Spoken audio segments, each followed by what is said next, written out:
जो एक बहुत ही लोकप्रिय और मैं ये कहूंगी कि हम सबको पढ़नी चाहिए, क्योंकि मैंने इसे स्वयं पढ़ा है, इसलिए वो एक ऐसी पुस्तक है जो बहुत ही प्रेरक है। 2003 से आप उत्तर पूर्व भारत के क्षेत्र प्रचारक बने। वहां जनजाति क्षेत्र में चिकित्सा हेतु आपने धन्वंतरी यात्रा प्रारंभ करी। 2012 से आप संघ के सह कार्यवाह का दायित्व का निर्वहन कर रहे हैं और तभी से निरंतर हमें आपका मार्गदर्शन मिल रहा है। चार धाम के मार्ग पर चिकित्सा सेवा स्थापित करने हेतु आपने प्रेरणा दी और आपकी सेवा कार्यों में विशेष रुचि है।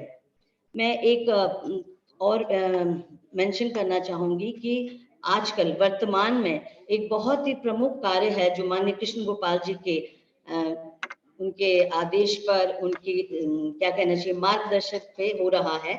जितने भी हमारे देश में ऐसे विद्यालय हैं जिनकी स्थिति बहुत ही दयनीय है, वहां से पढ़ के स्टूडेंट निकले, कोई वहां जाता नहीं है, कोई उन्हें देखता नहीं है। कृष्ण गोपाल जी ने ऐसा बीड़ा उठाया है कि समाज के वो लोग जो सक्षम हैं उनको पुनर्स्थापित करने में बिना सरकार की कोई सहायता लिए उन लोगों को प्रेरित किया है। और लगभग 200 से ज्यादा ऐसे विद्यालय हैं जो आज बहुत ही अच्छा काम कर रहे हैं और पूरी तरह से सजीव होकर बच्चों को शिक्षित कर रहे हैं। बहुत बहुत धन्यवाद है, बहुत आभार है। मैं अपने अध्यक्ष, पूर्व सिविल सेवा मंच के संयोजक और जन कल्याण शिक्षा समिति के अध्यक्ष, 1975 बैच के हरियाणा काडर के आईएएस श्री प्रसन्न कुमार जी से निवेदन करूंगी कि आप श्री कृष्ण गोपाल जी का स्वागत करें। धन्यवाद।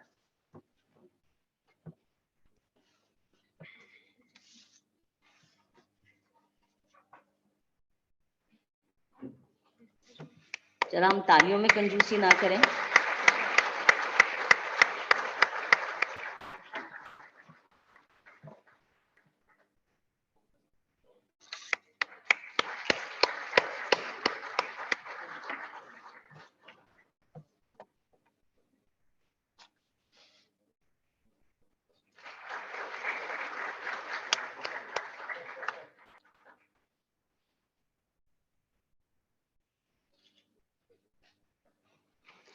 हमारे आज के दूसरे मुख्य अतिथि हैं Shri OP Gupta ji. Shri OP Gupta ji 1971 cadre के भारतीय विदेश सेवा के अधिकारी हैं।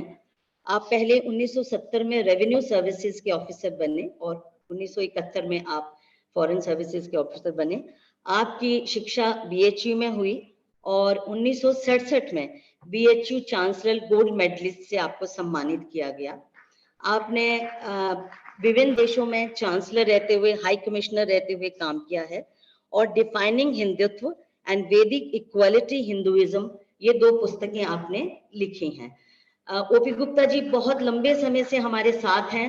हमारे हर कार्यक्रम में हम जहां भी चाहते हैं, अपना इंटरव्यू प्रोग्राम हो, दिशा बोध शिविर हो, अन्य जितने भी मार्गदर्शक प्रेरक कार्यक्रम जो रहते हैं जिसमें हमें इन लोग आपका सहयोग और बच्चों को आशीर्वाद चाहिए, आप समय सदैव वहां तत्पर रहते हैं। मैं श्री रवि बंसल जी से, जो हमारे संकल्प फाउंडेशन के मेंबर हैं और हमारे बहुत ही सक्रिय कार्यकर्ता हैं, बहुत सा काम संकल्प का इनके कंधों पर होता है, आप ओपी गुप्ता जी का स्वागत करें।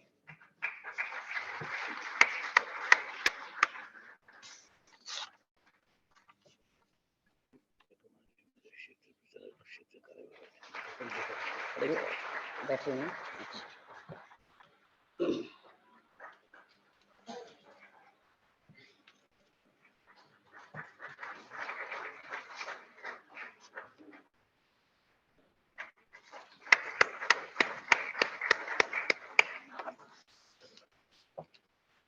मैं कुछ 1-2 परिचय और कराना चाहूंगी। हमारे बीच में श्री विजय कुमार जी, राष्ट्रीय स्वयंसेवक संघ के क्षेत्रीय कार्यवाह उपस्थित हैं। मैं निवेदन करूंगी कि अपने स्थान पर आप खड़े हों और सबका अभिवादन लें। धन्यवाद। दूसरे महानुभाव हैं मेजर जनरल एसपी राय, 72 बैच के, आप इन्फेंट्री ऑफिसर हैं। I would request sir. Thank you. सबका बहुत बहुत धन्यवाद। अब हम अपने का जी, अच्छा जी, राम जन्मभूमि पर अच्छा बताइए, ओके वो भेंट करना चाहते हैं। जी जी जी क्वेश्चन जी मेजर जनरल राय सर की बिटियां हैं यहाँ बीना राय, और उन्होंने राम जन्मभूमि पर पुस्तक लिखी है ऐसा मुझे बताया गया। आप पुस्तक भेंट करना चाहती हैं, कृपया मंच पर आए एंड प्लीज। बहुत ही अच्छा प्रयास है, खास करके युवा पीढ़ी जब इस ओर बढ़ेगी और सबके ये तथ्य सबके सामने आएंगे तो ये निश्चित रूप से प्रेरित करती है हमारे आज के युवाओं को कि हम इस पे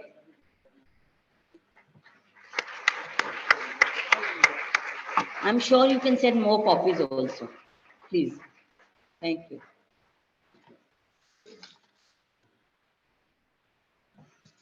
Thank you. अब मैं कार्यक्रम को आगे बढ़ाना चाहूंगी। जैसा मैंने शुरू में कहा, ये हमारा 7वां सोपान है और एक वृत्त हम रखना चाहेंगे आपके आगे, क्योंकि हो सकता है कुछ ऐसे लोग हों आप में से जो पहले ना इस कार्यक्रम में सम्मिलित हुए हों। तो मैं श्री प्रसन्न कुमार जी से निवेदन करूंगी कि आप कृपया डाइस पर आएं और जो एक वृत्त है, भूमिका है हमारे पूरे कार्यक्रम की, वो सबके समक्ष रखें। धन्यवाद। श्री प्रसन्न जी।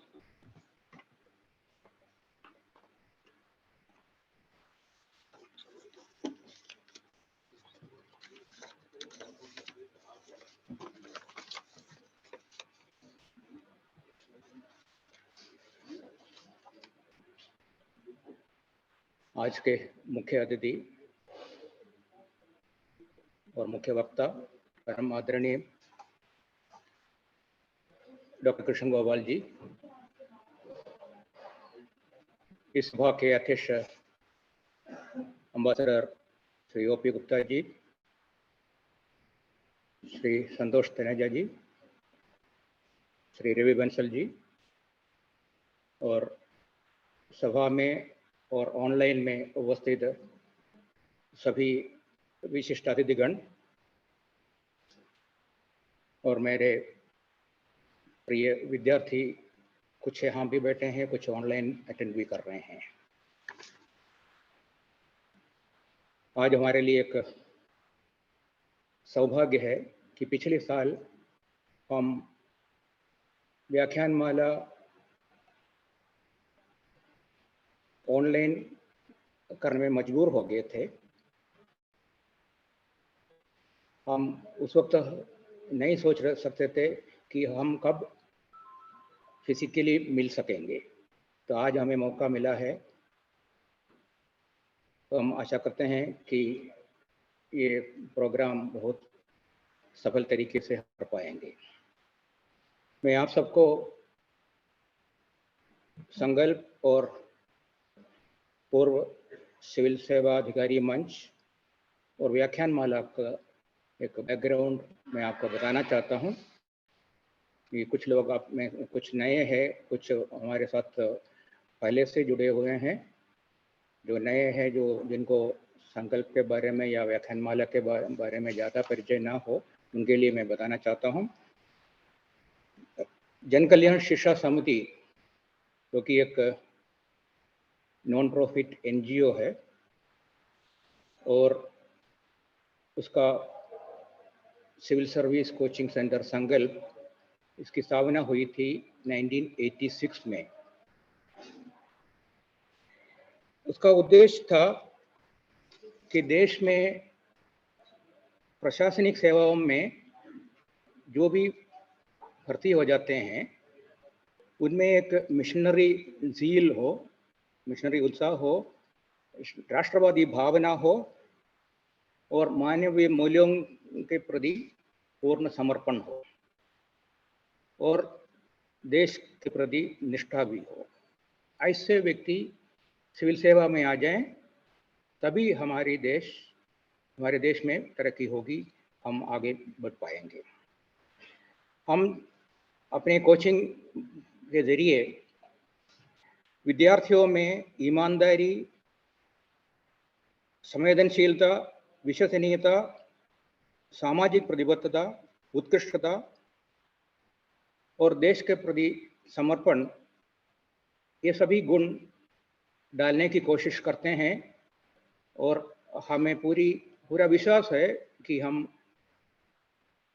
इसमें काफ़ी मात्रा में हम सक्षम भी हुए हैं। ये हमारे जो पूर्व विद्यार्थी है जो आजकल बहुत अच्छे पोजीशन में बैठे हैं, उनके बारे में जो हमें रिपोर्ट मिलता है बहुत अच्छा रिपोर्ट है, उनका बहुत अच्छा फीडबैक हमें मिल रहा है। संकल्प के दिल्ली में 3 परिसर है और इसके अलावा जम्मू, लुधियाना, चंडीगढ़, जयपुर, अहमदाबाद, मुंबई, बेंगलुरु, हुबली, कन्नौर, कोयंबतूर, हैदराबाद, भिलाई, आगरा और तिरुवनंतपुरम, इन शहरों में हमारे या तो चैप्टर्स है या हमारे सहयोगी है। कोचिंग हमारा मुख्य काम तो होता ही है, लेकिन हम युवा पीढ़ी को आगे ले आने के लिए स्कूल लेवल पर भी हम कुछ काम करते हैं। समर वेकेशन कैंप्स हम ऑर्गेनाइज करते हैं और उसमें गरीब परिवारों के बच्चों को शामिल करते हैं। और हर साल हम एक 3 दिवसीय दिशा बोध शिविर भी ऑर्गेनाइज करते हैं। इसमें जो सिविल सेवा में आने की तैयारी जो करते हैं उनको एक 3 दिन सामुदायिक रूप में, सामूहिक रूप से एक की जगह पर रहकर एक दूसरे को जानने का और कुछ विशिष्ट व्यक्तियों का व्याख्यान सुनने का उनको अवसर हम देते हैं। हमारे कई विद्यार्थी जो आज ऑफिसर्स है वो दिशा बोध शिविर में भाग ले चुके हैं। गरीब परिवारों के जो मेधावी बच्चों को सिविल सेवा की तरफ आकर्षित करने के लिए हमने संकल्प गुरुकुल की भी स्थापना की है 3 साल पहले, और 2018 से आज तक 120 से अधिक मेधावी छात्राएं गुरुकुल के हमारे अभी भी उनकी ट्रेनिंग चल रही है। और हमें ये बताते हुए बड़ी खुशी होती है कि अभी जो रिजल्ट डिक्लेयर हुआ था प्रिलिमिनरी का 2021 वाले, जो 2021 के प्रिलिमिनरीज, उसमें हमारे 17 गुरुकुल स्टूडेंट्स कामयाब हुए हैं।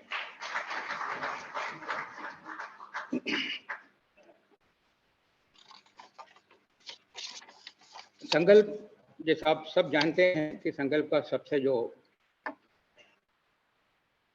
फ्लैगशिप प्रोग्राम जिसको कह सकते हैं वो है हमारा साक्षात्कार मार्गदर्शन कार्यक्रम, इंटरव्यू गाइडेंस प्रोग्राम, IGP कहते हैं। मेंस एग्जामिनेशन के रिजल्ट आने के तुरंत बाद हम करीब 3 महीने तक इंटरव्यू गाइडेंस प्रोग्राम चलाते हैं और उसका बहुत अच्छा रिजल्ट भी आता है। 2014 से लेकर कम से कम 50% जो सेलेक्टेड कैंडिडेट्स है वो हमारे इंटरव्यू गाइडेंस प्रोग्राम में आ चुके हैं। इस साल 2021 बैच का जो अनाउंसमेंट हुआ है, 761 कैंडिडेट्स को यूपीएससी ने सेलेक्ट किया था। उनमें से 400 कैंडिडेट्स जो अभी अपॉइंटमेंट इनका हो चुका है वो हमारे इंटरव्यू गाइडेंस प्रोग्राम का फायदा उठाया है। और में से 9 out of 10, top 9 out of 10 हमारे स्टूडेंट्स हैं। दूसरे इंस्टीट्यूट्स में भी उन्होंने वो ज्वाइन किया होगा, लेकिन हमारे इंटरव्यू गाइडेंस प्रोग्राम में आ चुके हैं। तो इंटरव्यू गाइडेंस प्रोग्राम में हमारे 100 से ज़्यादा फॉर्मर सिविल सर्वेंट्स पार्टिसिपेट करते हैं, एकेडमिशियंस भी है, हमारे आर्म्ड फोर्सेस के पूर्व ऑफिसर्स भी है।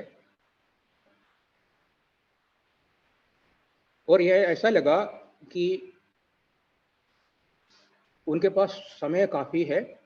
कई ऑफिसर्स, कई रिटायर्ड ऑफिसर्स ऐसे हैं जिनके पास समय काफ़ी है और कुछ देश के लिए कुछ करना चाहते हैं। उनको एक अवसर देने के लिए 2018 में एक फॉर्मर सिविल सर्वेंट्स फोरम की स्थापना हुई है। पहले बहुत अच्छा काम चल रहा था और हम कुछ विशिष्ट व्यक्तियों द्वारा नेशनल लेवल के जो स्पीकर्स हैं उनसे हम किसी कंटेम्पररी इश्यूज़ के ऊपर टॉक्स ऑर्गेनाइज करते थे, सेमिनार्स करते थे।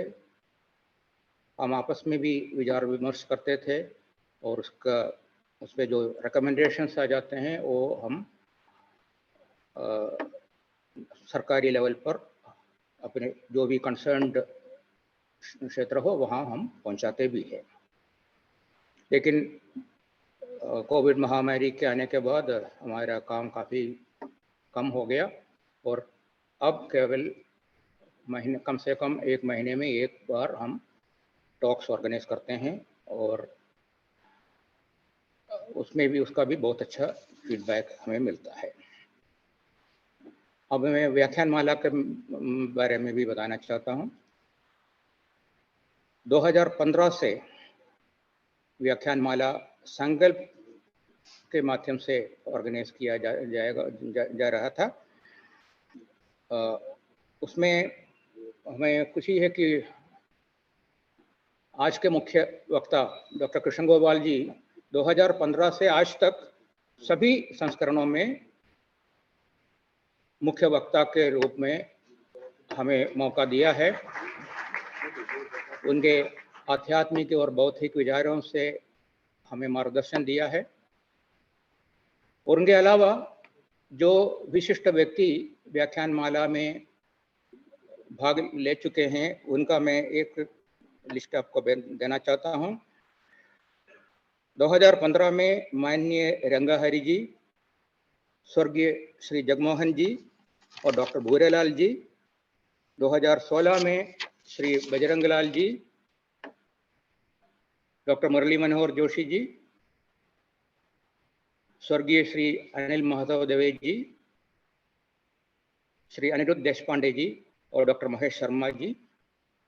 2017 में श्री सीवी गोपीनाथ जी, स्वर्गीय सुषमा स्वराज जी, डॉक्टर महेश चंद्र शर्मा जी, श्री सुशील पंडित जी, lieutenant general Gurmeet Singh ji, major general पीके सहगल जी जो अभी हमारे सामने ही बैठे हैं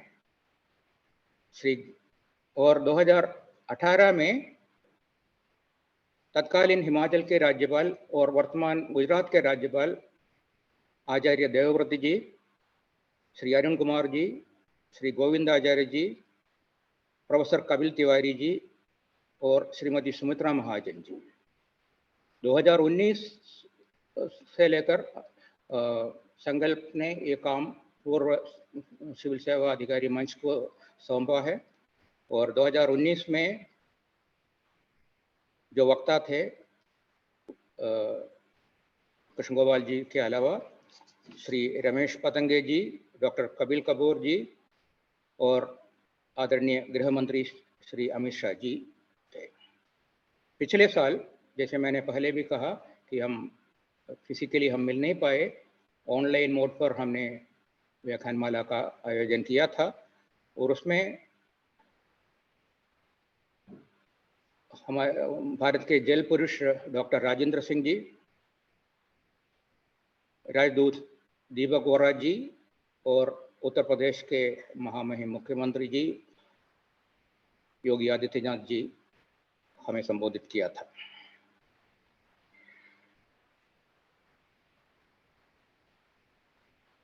और आज जो प्रारंभ होने वाली जो व्याख्यानमाला है वो हमारा 7वां संस्करण है इस व्याख्यानमाला का और हमें खुशी है कि एक बार फिर डॉक्टर कृष्ण गोपाल जी एक कंटेम्पररी इश्यू को लेकर आए हैं अयोध्या और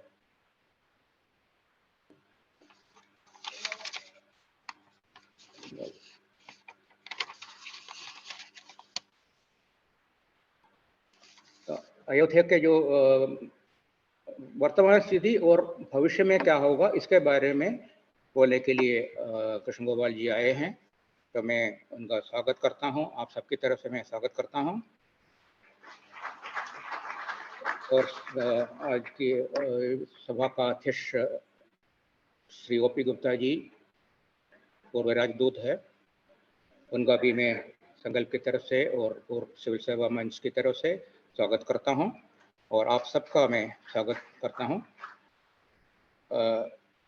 इस सत्र के बाद 12 बजे से दूसरा सत्र शुरू होगा। उसमें एम्बेसडर विष्णु प्रकाश जी भारत और पड़ोसी देशों के संबंध के बारे में विस्तृत जानकारी देंगे। उसमें हमारे स्टूडेंट्स को भी काफ़ी रुचि है। कल भी 2 सत्र होंगे। पहले सत्र में श्री संतोष तनेजा जी के नेतृत्व में एक पैनल, एक विशिष्ट व्यक्तियों का एक पैनल आपको संबोधित करेंगे और सब्जेक्ट है टेक्निकल एजुकेशन पर भारतीय भाषाओं का प्रयोग। और अंतिम सत्र होगा श्री सुशील मोदी जी का। उसका विषय है अंत्योदय की कल्पना और भारत सरकार। आप सब इन सभी सत्रों में आमंत्रित है और मैं आशा करता हूं कि आप अच्छा विचार विमर्श भी होगा और कुछ सत्रों में क्वेश्चन आंसर सेशन भी होगा। आप उसका भी फायदा उठाएंगे। आप सबको एक बार फिर मैं यहाँ पधारने पर स्वागत करता हूँ, धन्यवाद करता हूँ। जय Hind.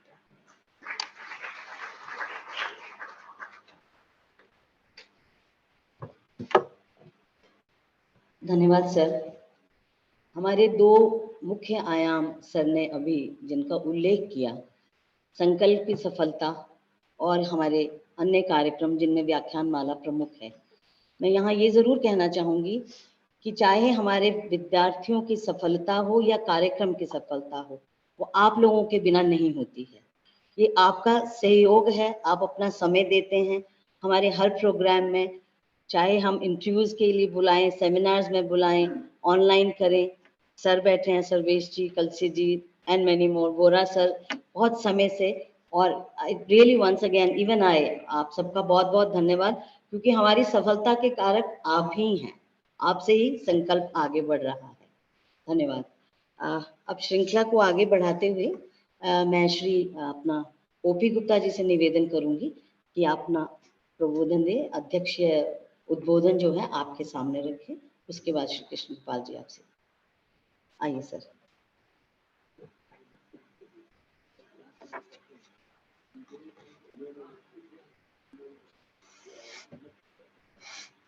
Change in a sequence. Never mind. As much as time you want to take. Yeah, sure.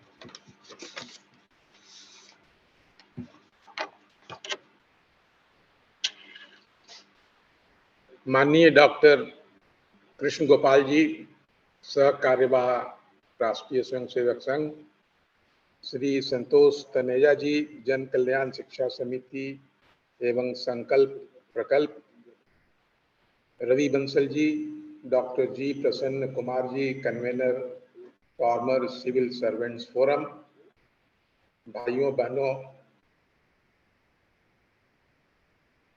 एवं डिस्टिंग्विश्ड गेस्ट, आज हम लोग डॉक्टर कृष्ण गोपाल जी के व्याख्यान श्री राम जन्मभूमि ए लार्जर नेशनल पर्सपेक्टिव पर सुनने के लिए आए हैं, जिसमें राम जन्मभूमि आंदोलन के संपूर्ण आयाम एवं भविष्य में इसके क्या इम्प्लीकेशंस हैं, इसको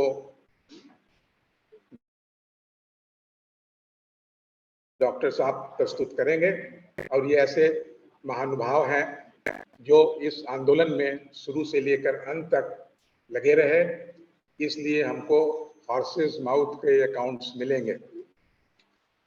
जहां तक राम जन्मभूमि का सवाल है, जब भी ये सब्जेक्ट आता है तो हमें 2 चीजों को ध्यान में रखना चाहिए। पहला कि इलाहाबाद हाई कोर्ट के लखनऊ बेंच के सामने सेंट्रल सुन्नी वक्फ बोर्ड के गवाहों ने स्टेटमेंट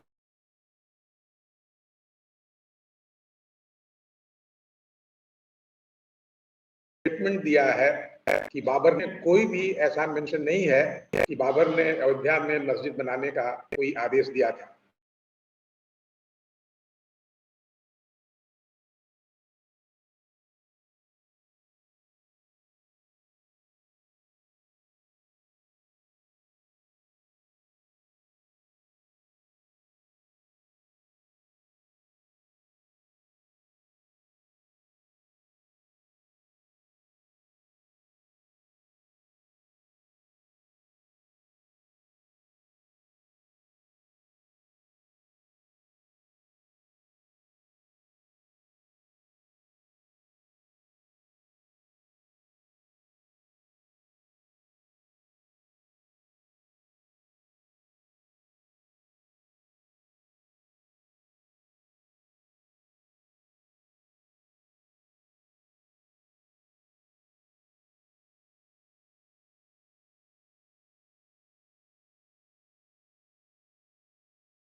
श्रीमान प्रसन्न कुमार जी, श्रीमान रवि बंसल जी, सभागृह में उपस्थित आदरणीय बंधुओं, माता और बहनों, जैसा कि आपने सुना कि हमारे संकल्प के कार्यकर्ता प्रतिवर्ष कुछ विषयों पर व्याख्यान रखते हैं। उसके पीछे का उद्देश्य तो यही रहता है कि भिन्न भिन्न महत्वपूर्ण विषयों पर जो प्रबुद्ध वर्ग है उसके मन मस्तिष्क में स्पष्टता होनी चाहिए।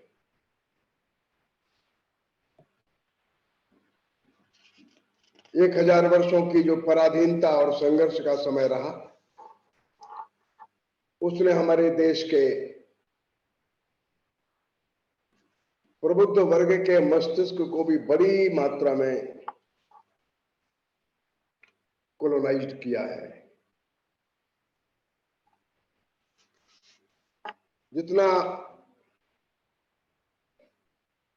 हानि मुस्लिम आक्रांताओं ने साहित्य के क्षेत्र में नहीं की थी, उससे हजारों गुना अधिक हानि अंग्रेज शासनकाल में हुई है। अंग्रेजों ने चतुराई के साथ साहित्य निर्माण किया। प्रारंभ का साहित्य तो जो ब्रिटिशर्स और कंपनी के लोग थे उन्होंने पास्टर्स, फादर्स, चर्च के लोगों को दिया, और बाद में जो लिटरेचर इस चर्च ने निर्माण किया भारतीय साहित्य इतिहास संदर्भों में, उसको अध्ययन करते करते भारत के लोग ही भारत के बारे में उल्टा पुल्टा लिखने में एक्सपर्ट हो गए, और इसलिए फिर से मन मस्तिष्क को साफ करने की आवश्यकता है। सबसे बड़ी आवश्यकता हमारे देश की है। राम जन्मभूमि एक ऐसा विषय है जो बहुत सारी चादर को हटाता है, अंधेरे को हटाता है। कुछ लोग समझते हैं कि मंदिर का आंदोलन है। हिंदुओं के लिए मंदिरों की कोई कमी नहीं है, बहुत मंदिर हिंदुओं के पास है। उसमें एक नया मंदिर और जुड़ जाएगा तो कोई बहुत बड़ा लाभ उससे होने वाला नहीं है, लेकिन प्रश्न मंदिर का है ही नहीं।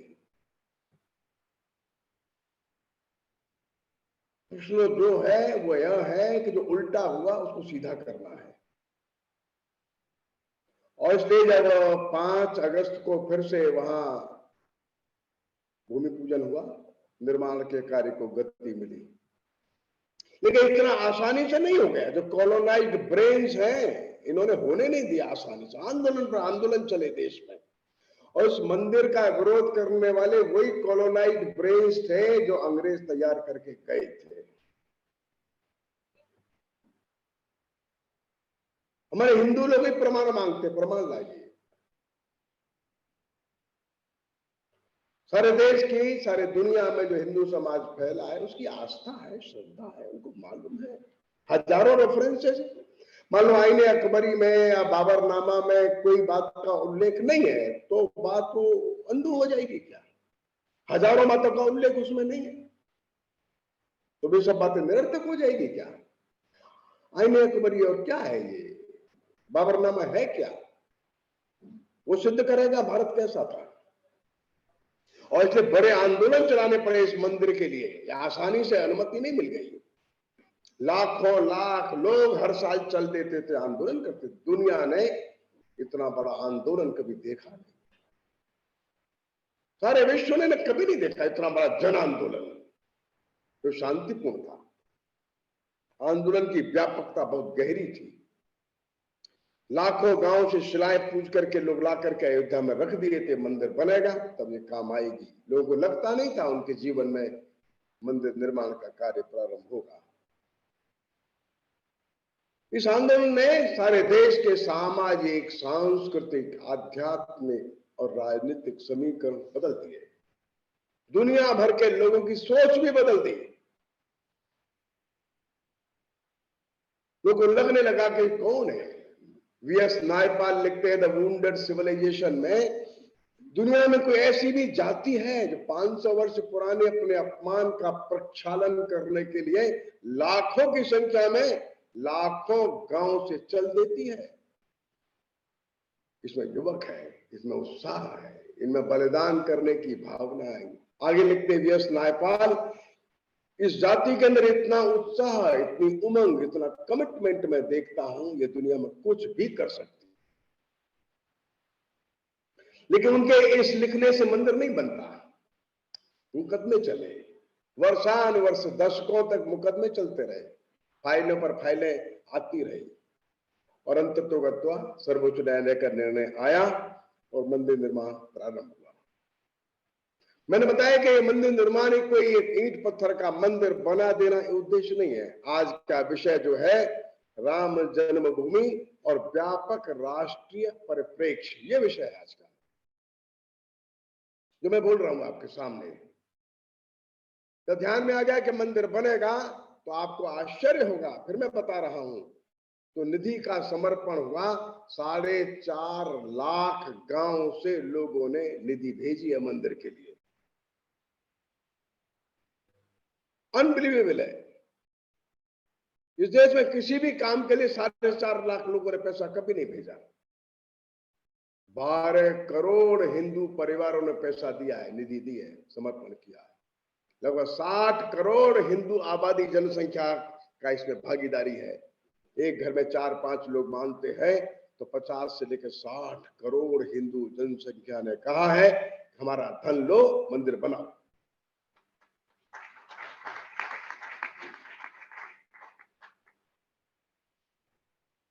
जो ट्रस्ट के लोग थे उनको लगता था कि 700-800 करोड़ रुपए इकट्ठा हो जाएगा, हम मंदिर अच्छा बना लेंगे। मेरी ट्रस्ट के न्यास के लोगों से इस निधि समर्पण के पहले वार्ता हुई थी। उनका ये अनुमान था भैया 700-800 करोड़ रुपया आ जाएगा तो अच्छा होगा। लोगों ने जो धन दिया उसकी उस राशि जो है वो 3,300 करोड़ रुपया है। ये कम बड़ा प्रमाण है कि मंदिर बनना चाहिए? और कितना प्रमाण चाहिए? हर पार्टी के लोगों ने पैसा दिया आपकी जानकारी के लिए। कम्युनिस्टों ने भी पैसा दिया, सपा हो, बसपा हो, कांग्रेस हो, भाजपा हो, निर्दलीय लोग हो, वनवासी लोग हो, ग्रामवासी लोग हैं, मछुआरे लोग हैं, पहाड़ पर दूर रहते 6,000-7,000 फीट की ऊंचाई पर, उन्होंने दिया, सबने दिया। यह अपने आप में बात को दर्शाता है कि इस मंदिर के राष्ट्रीय सरोकार है। इस मंदिर के पीछे एक राष्ट्रीय दृष्टि है। सारे देश की जनता पागल है। हम जानते हैं 20,000 से अधिक मंदिर तोड़े गए, सबको रिवाइव करना संभव नहीं और आवश्यकता भी नहीं। लेकिन ये जो बर्बर काम हुए, असहिष्णु काम हुए, दुनिया के दूसरे विचार को हम समाप्त कर देंगे। इस विचार के अभियान को लेकर के जो निकले थे उनको सीख चाहिए। What they did, it was wrong. It is unacceptable now. ये किसी भी बात बस स्वीकार नहीं होगा कि आप दूसरे की पूजा पद्धति को विनाश करने के लिए सेना लेके निकलेंगे। जो आपके मत को नहीं मानते उनको समाप्त कर देंगे। इस विचारधारा के विपरीत आंदोलन था। हमारा देश धार्मिक सामाजिक सहिष्णुता का देश है। हमारे देश में हर प्रकार के पंथ संप्रदाय विचार दर्शन को फलने फूलने की अनुमति है। ऐसा होगा ऐसा तो कभी इस देश के लोगों ने हजारों हजारों वर्षों में विचार भी नहीं किया था। ऐसा ग्रीक लोगों ने भी नहीं किया, ऐसा शकों ने भी नहीं किया, हूण लोग भी ऐसा नहीं किए थे। उन्होंने भी यहाँ के संस्कृति को विचार को सम्मान दिया था। और इसलिए फिर मैं बता रहा हूं, अयोध्या का राम मंदिर ये विश्वव्यापी जो असहिष्णुता है, इंटॉलरेंस है, उसके विपरीत खड़ा हुआ आंदोलन है। हम दूसरे संप्रदायों को समाप्त कर देंगे और हम ही रहेंगे, इस विचारधारा के विपरीत ये आंदोलन है। राम मंदिर इस बात का प्रतीक है। शताब्दियां बीतने के बाद भी हम हिम्मत के साथ खड़े होंगे। राम मंदिर का आंदोलन इस बात का प्रतीक है। इस धरती पर केवल और केवल हिंदू समाज ही ऐसा है, हजारों वर्ष के संघर्ष के बाद फिर खड़ा होता है। किसी को कल्पना भी नहीं लगती थी 13वीं 14वीं 15वीं 16वीं 17वीं शताब्दी के बाद ये देश फिर खड़ा हो सकेगा कभी। राम मंदिर उस जागृति का प्रतीक है। अब थोड़ा अयोध्या के ऊपर आते हैं। अयोध्या काय का प्रतीक है। लोगों को लगता है कि राम का जन्म स्थान है, ये बात तो सच है। केवल राम का जन्म स्थान है ऐसा नहीं है। राम का जन्म स्थान है, राम के पूर्वजों का जन्म स्थान है, सच बात। 5 जैन तीर्थंकरों का जन्म स्थान है और 6 जैन तीर्थंकरों का निर्वाण स्थान अयोध्या है। भगवान बुद्ध का 16 बार वहां पर चातुर्मास हुआ है, अयोध्या है। गुरु नानक देव, गुरु तेग बहादुर जी और गुरु गोविंद सिंह 3 सिख गुरुओं का आवास वहां रहा है। वे रहे यात्रा पर, लंबे लंबे समय तक अयोध्या में वे रहे हैं। हमारे सिख गुरुओं का स्थान अयोध्या है। नाथ लोगों की भूमि अयोध्या है। कबीर पंथियों का स्थान अयोध्या है। राधासी संत अयोध्या में निवास करते हैं। अनेक मत पंथ संप्रदाय जो हिंदू समाज के हैं वे सब कहीं न कहीं अयोध्या में रहते। अयोध्या भारत के हिंदू समाज के सभी पंथ संप्रदायों की एक मिलन स्थली है, कोई झगड़ा नहीं है। नाम ही अयोध्या का अर्थ है जो युद्ध से दूर है। हमको मालूम है, हम जानते हैं वाल्मीकि जी के मन में कुछ आया, मैं लिखूं, जो क्रौंच वध के बाद उनके कंठ से काव्य प्रस्फुटित हो गया। अनुष्टुप छंद में 8-8 मात्रा का जो छंद होता है, उस 8-8 मात्रा के छंद में कविता निकली। ये नया, धरती पर पहली कविता मानते हैं उसको हम लोग। नारद जी के साथ वाल्मीकि जी का संवाद होता है। वाल्मीकि ने कहा कि मेरे मन में कुछ आया है, ये कविता निकल रही है, काव्य निकल रहा है, मैं क्या करूं, क्या लिखूं? नारद जी ने कहा राम का चरित्र लिखो। राम का चरित्र ऐसा है जो युग युग तक इस धरती पर लोगों को कुछ प्रेरणा देगा, वो लिखो। इसमें से रामायण उद्भूत होती है। वाल्मीकि जी राम का जो चरित्र लिखते हैं, राम का जो वर्णन करते हैं, राम कौन है? राम एक जन्म लेने वाले मनुष्य तो है, ठीक, उनका जीवन कैसा है?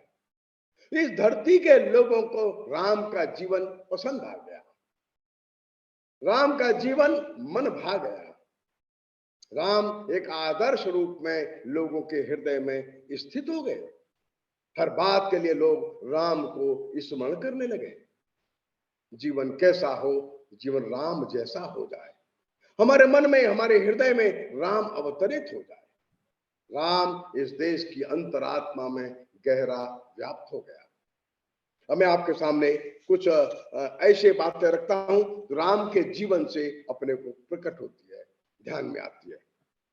मैं सांकेतिक रूप में रखूंगा, इतने थोड़ी देर में राम को समग्रता से स्मरण करना भी कठिन है।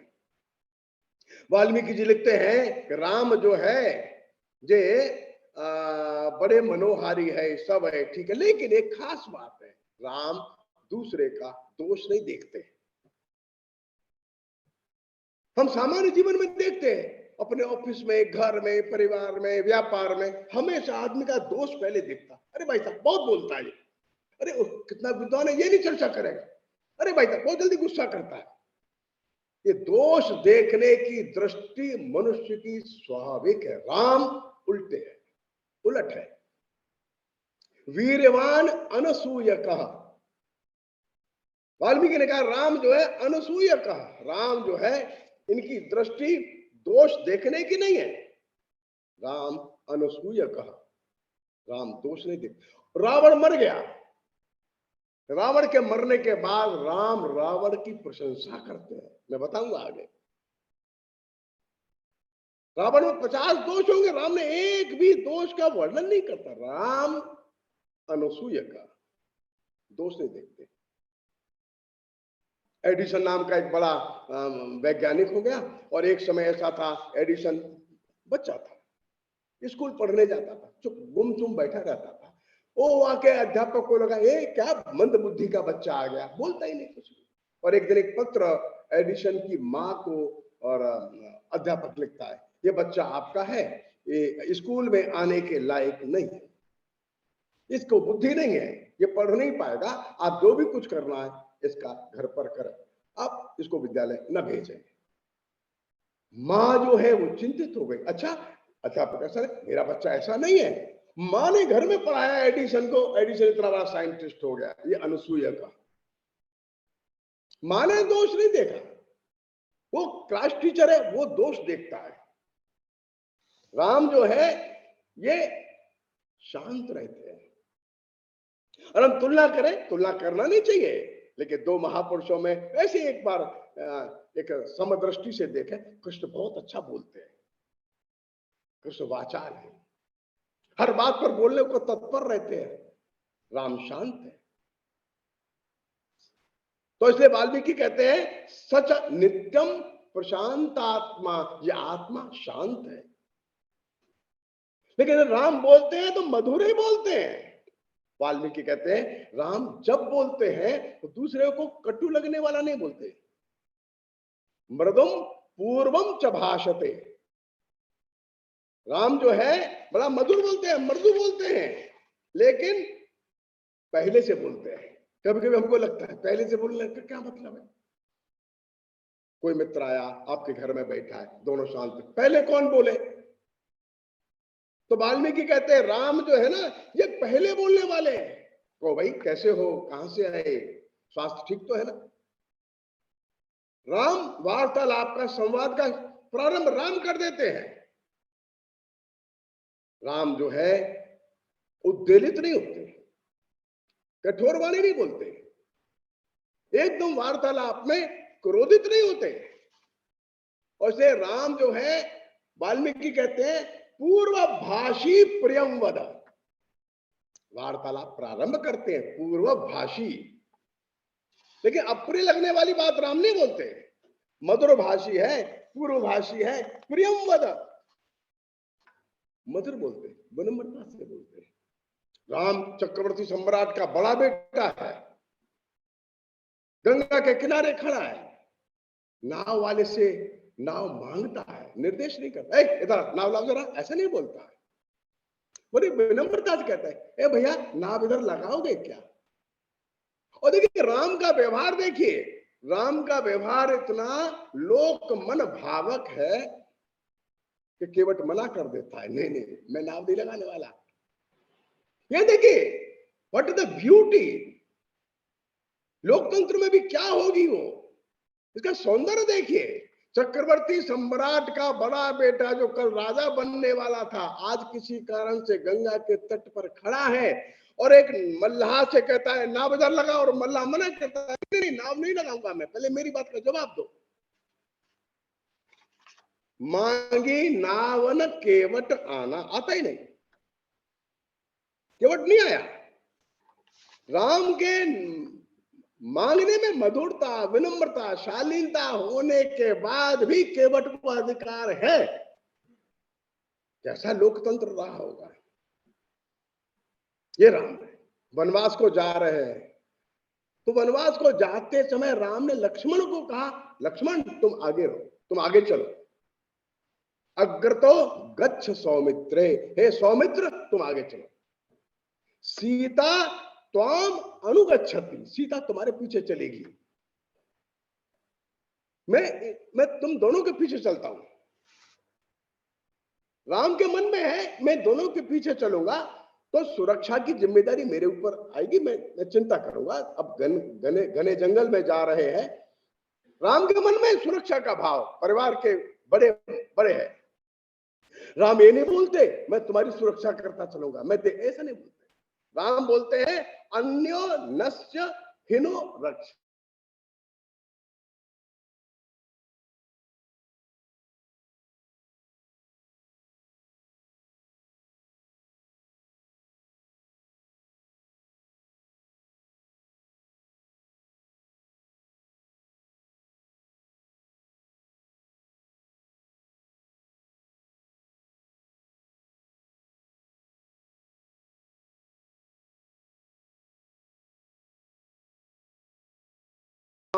उपकार को भूलता नहीं है। एक छोटा भी उपकार कर दिया सुग्रीव ने, विभीषण ने, किसी ने भी, हनुमान ने, नल ने, नील ने, अंगद ने, कोई भी कोई भी जरा भी उपकार किया, राम जो है भूलता नहीं है। उसके 1000 अपराध माफ करके उस एक उपकार को ही स्मरण करता है, उसका नाम राम है। राम कहते हैं जो शरणागत हो गया ना उसकी रक्षा करो, उसकी रक्षा प्राण की तरह करो। जो तुम्हारे दरवाजे पर आकर के शरण मांगता है, जो सवा शरणाई, जो भयभीत होकर किसी डर के कारण से दरवाजे पर आ गया ना, जो सभी तो आवा शरणाई, जो शरणाई में आ गया और भयभीत होकर के आया है। राम क्या कहते हैं, राख्यों ताह प्राण की नाई, अपने प्राण की तरह उसको संभाल करके रखो, रक्षा दो उसको। हालांकि जब विभीषण आ रहा है लंका से इधर, तो ये लोग डर जाते, ये रावण का भाई है, क्यों आया है। कह सुग्रीव सुनो रघुराई, आवा मिलन दशानन भाई, ये दशानन का भाई मिलने आ रहा है हे राम। ये सुग्रीव कहता है भेद हमार ले न सठ आवा, ये हमारा भेद लेने आ रहा है। राख्य बांध मोह असभावा, इसको बांध के रखो। ये तो सुग्रीव ने सलाह दी है राम को। राम ने क्या कहा, ना ना ना ना ऐसा मत करो, जो शरण में आया है ना की तरह रखो, अपने बालक की तरह रखो। एक दर्शन जो है ये राम ने दिया, इस देश को दिया। कैसा हो गया सारे देश भर में, ये सारे भाव कैसे गहराई से उतरे। आज से 2500 वर्ष पहले पारसी लोग भारत में आए, भारत में शरण दी। तब 1500-2000 वर्ष पहले यहूदी आए, भारत में उनको शरण दी। अनेक ऐसे लोग आते। अंतिम एक घटना आपको बताता हूं। द्वितीय विश्व युद्ध के समय पोलैंड का झगड़ा हो गया, तो पोलैंड के लोगों को भागना पड़ा, जर्मन घुस गए। वो साइबेरिया में बसे थे, वो भी भागे, पोलिश लोग थे। एक पानी के जहाज पर 1000 पोलिश लोग, बच्चे बच्चे महिला भर करके भागे पोलैंड से। कहा जाए, कोई देश इनको शरण नहीं दिया। आप लोग गूगल पर इस घटना को पढ़िए, देखिए। भागते भागते बेचारे जान बचाते बचाते कहां जाए, कोई देश रुकने ही नहीं देता, भगा देता। जाओ जाओ जाओ जाओ जाओ, जर्मनी से झगड़ा तुम्हारा, जाओ जाओ जाओ, आगे जाओ। समुद्र में यात्रा करते करते गुजरात में जामनगर के किनारे समुद्र में उन्होंने अपना जहाज टिकाया, अपने कुछ लोगों को राजा के पास भेजा, क्या आप हमको शरण देंगे? तो जामनगर के जो राजा साहब थे दिग्विजय सिंह जडेजा, उन्होंने कहा हाँ हम देंगे, अपने मंत्रियों को भेज, जाओ जितने लोग हैं सबको लेकर के आओ, कहां बसाएंगे बसाओ सबको।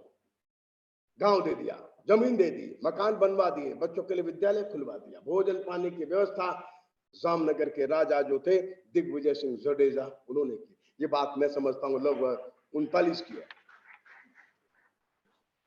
बाद में ये समाप्त हो गया तो लोग वापस गए, आफ्टर 44 47 ये लोग वापस गए, फिर से ज्यादा वार्शा में जाकर के पोलैंड में जाके बस गए। बाद में उनमें से कुछ लोग जीवित थे, वे यहां आए अभी कुछ वर्षों पूर्व, और जहां ये बसे थे वहां पर उनके स्मारक में, राजा साहब के स्मारक में एक बड़ा भारी बोर्ड लगा करके गए, और वहां वारसा में राजा जो दिग्विजय सिंह जडेजा के नाम से एक स्क्वायर बनाया, चौराहा बनाया, मूर्ति लगाई, प्रतिमा लगाई, और उस पर लिखा उन्होंने द गुड महाराजा। उस समय के जीवित लोग अपने बच्चों को लेकर के आते थे, और उन्होंने कहा कि हमको दुनिया में कोई स्थान नहीं दिया, इस राजा ने हमको जगह दिया, खाना दिया, हमारे बच्चों के लिए विद्यालय बनवाया। तो जो राम कहते हैं, जो भयभीत होकर के आता है ना, जो सभीत आवा सर नाई, राख्यों ताय प्राण की नाई, ये केवल एक किताब में लिखा हुआ, ये कोई इंटेलेक्चुअल फ्रेज नहीं है, ये लोक मन में, देश के जनमानस के हृदय में गहराई से बैठा है। दरवाजे पर जो आया शरण मांगने के लिए, और हजारों किस्से हमारे देश में हैं, हम जानते हैं। मैं आपसे पूछूं, राम ने लंका पर विजय प्राप्त करी या रावण को मारा? इन दो में से कौन सी बात ठीक है? तो ध्यान रखिए, राम ने लंका पर विजय प्राप्त नहीं की है, राम ने रावण को मारा है। विजय प्राप्त करते तो शासन करते, शासन तो नहीं किया। वही लक्ष्मण को बैठा देते, एक कॉलोनी बन जाएगी, एक टेरिटरी बन जाएगी, एक उपनिवेश बन जाएगा, अयोध्या का जाए, हम जीत गए। कौन मना करता? कोई मना भी नहीं करता। नहीं, आप देखिए, राम जो है वो लंका शहर में अंदर प्रवेश भी नहीं किए। राम का वचन है, राम वचन दे के आए, 14 वर्ष वन में रहूंगा, लंका शहर है, नगर है, उसमें प्रवेश नहीं किया। जब रावण मर गया तो लक्ष्मण को कहा तुम शहर में जाओ, विभीषण का राज्याभिषेक करो, मैं तब तक यहीं बैठा हूं। लंका विजय करने के लिए राम नहीं गए। राम का तब का संकल्प है दूसरे के राज्य में जाकर विजय प्राप्त करना, उसको लूटना, कॉलोनी बनाना, टेरिटरी बनाना, वहां के लोगों को दुख देना।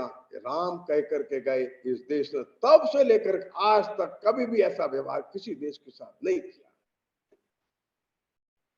ये राम का आदर्श है जो हम लोग निभाते चले आ रहे हैं। लंका का शासन तुरंत हाथ के हाथ विभीषण को दे दिया, और पहले ही दे दिया था उन्होंने। विभीषण आया, उसका राज तिलक कर दिया, समुद्र का जल मंगाकर, लक्ष्मण जल जा, कहो लंकेश, उसी को लंकेश कह दिया विभीषण को, तुम राज्य करोगे, अब चिंता मत करो।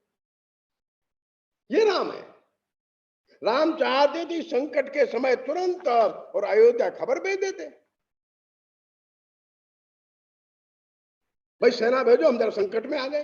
नहीं, राम ने घर समाचार नहीं भेजा, उल्टा कहते राम। जब जटायु का अंतिम समय राम की गोदी में बीत रहा है, अब जटायु लगता है प्राण छोड़ देगा, तो राम जटायु को कहते देखो अब तुम स्वर्ग को जा रहे हो, हमारे पिताजी तुमको मिलेंगे वहां, हमारे पिताजी को जाकर के ये वर्तमान की घटनाएं बता मत देना, उनको दुख होगा। तो राम जटायु को कहते हैं तुम स्वर्ग जा रहे हो, अब जाओ, प्राण छोड़ दो, जाओ, लेकिन ध्यान में रखना वहां हमारे पिताजी हैं, उनको ये वर्तमान के ये घटनाक्रम उनको बता नहीं देना। आगे की बात बड़ी महत्वपूर्ण है। राम कहते हैं ये सारी घटना अपने आप रावण बताएगा जाकर के। कितना कॉन्फिडेंस है भाई, कितना आत्मविश्वास है। जंगल में है, सीता मिल भी नहीं रही, कहां है वो, वहां रावण के यहां इतना ही ध्यान में आ रहा है, न सेना है, न कुछ है, न पैसा है, लेकिन जो है राम जो है जटायु को यही कहते हैं, रावण जाकर के बताएगा स्वर्ग में क्या क्या हुआ था, तुम नहीं बताना। राम भिन्न भिन्न प्रकार के जो घटनाक्रम होते हैं उससे विचलित नहीं होते। अभी शाम को तो तय हुआ है कि कल राज्याभिषेक होगा, और सवेरा होते होते घोषणा हो गई कि आपको वनवास होगा। दशरथ परेशान हो गए, दशरथ झेल नहीं सके। इस सारे संकट में दशरथ डीप डिप्रेशन में चले गए, उठ ही नहीं पाए, मर गए। राम के सामने ही वही प्रसंग है। अभी सबको तो बता के आए, एक दिन पहले राम अपनी माता को बता के आए, सबको बताए भाई कल राज्याभिषेक का पिताजी ने तय किया है, इसके लिए तैयारी कर रहे हैं। सुबह होते होते ध्यान में आ गया वनवास, कितना विरोधाभास है। अभी राज्याभिषेक, अभी वनवास, ये दो विरोधाभासों में भी शांत रहने का संदेश जो है ये राम देते हैं। राम शोकग्रस्त ऐसे नहीं हो जाते, चिंता ऐसे मगन नहीं हो जाते, क्या करे कुछ समझ में नहीं आ रहा है, कोई रास्ता नहीं सूझ रहा। ये दशरथ को नहीं सूझ रहा, राम के जीवन में ऐसा नहीं आता। और उसको वाल्मीकि जी कहते हैं राम जो है ये शोक में प्रवेश ही नहीं करता, न प्रविवेश शोकम, न प्रविवेश शोकम। राम ऐसा चरित्र है, ऐसा जीव है, ऐसा जीवन है, न अशांत होता है विपदा में, न शोक में प्रवेश ही करता है। राम की विपत्तियां बढ़ती जाती है, उनको वनवास मिल गया, ये विपत्ति नहीं है, लेकिन विपत्ति चित्रकूट में आती है। राम के सामने बड़ा भारी एक असमंजस खड़ा हो जाता है।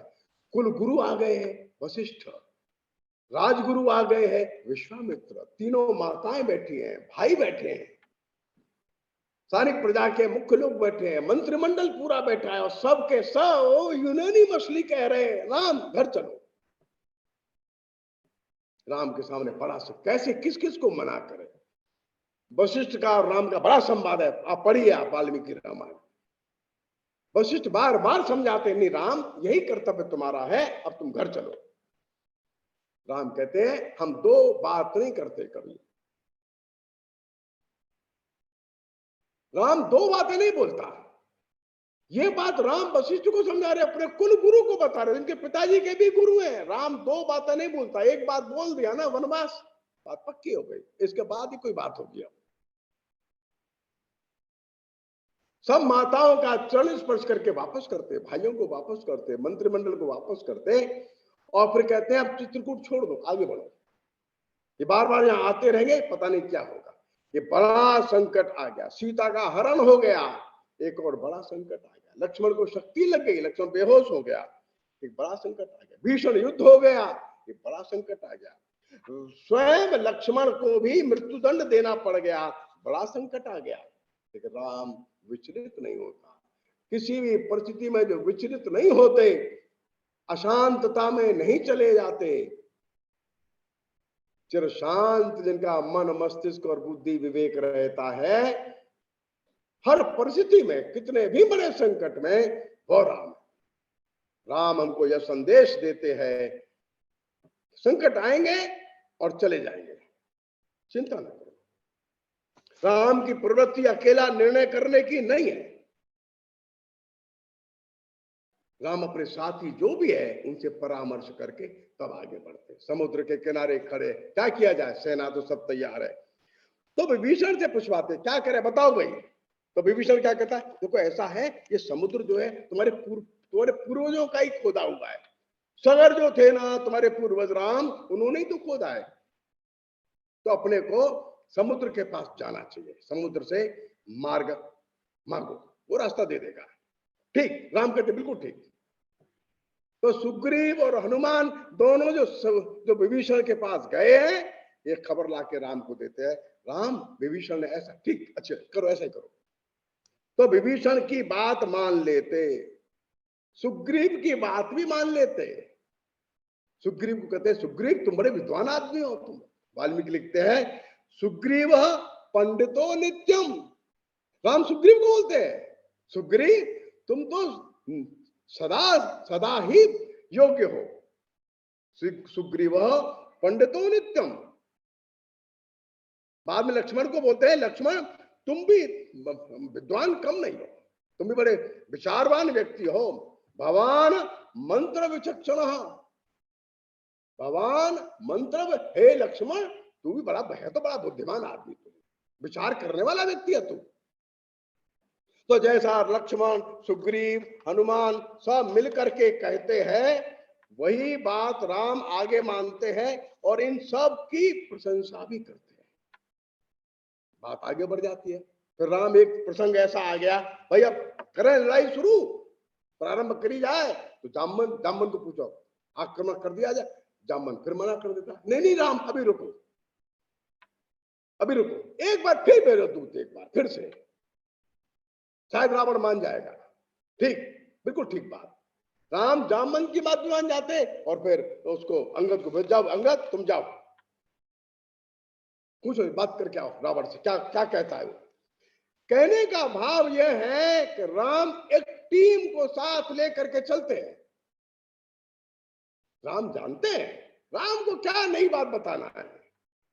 चाहे सुग्रीव है, चाहे हनुमान है, चाहे वो विभीषण है, चाहे वो जामन है, नल और नील है, जो भी उस समय उनके मित्र मंडली है,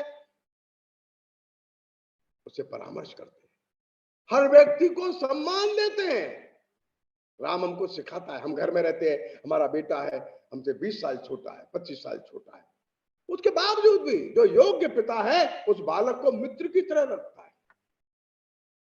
पत्नी है उनसे भी परामर्श करता है, अच्छे और दूसरे मित्र हैं उनसे भी परामर्श करता है, अपने ऑफिस में तो और लोग हैं उनसे ही परामर्श करता है, बोलने का अधिकार देता है। बोलो बोलो।